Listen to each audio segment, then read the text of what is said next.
le but de cette épée, c'est de déterminer par spectroscopie les longueurs d'onde susceptibles de stimuler au maximum la photosynthèse pour une plante. Pour cela, on va découper un morceau de feuille et extraire la chlorophylle brute. Ensuite, on va prendre un spectrophotomètre ou un spectroscope et étalonner avec la solution d'alcool.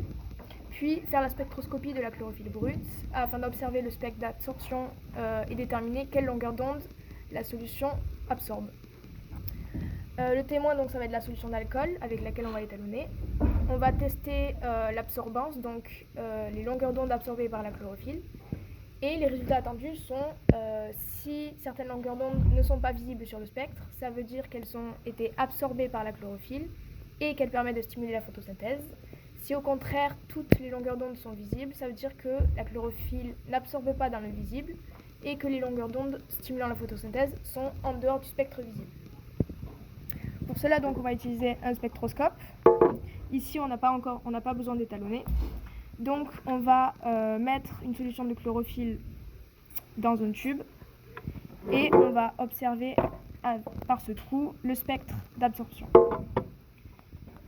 Les résultats sont, donc ici, ce sont le spectre de la lumière blanche qu'on peut observer quand il n'y a pas la solution de chlorophylle, donc toutes les longueurs d'onde sont visibles.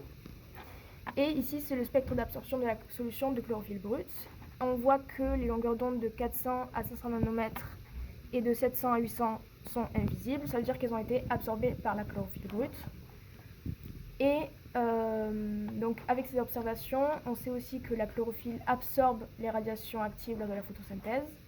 Ça veut dire que ces longueurs d'onde de 400 à 500 et de 700 à 800 nanomètres, qui correspondent aux lumières bleues et rouges, permettent de stimuler au maximum la photosynthèse de la plante.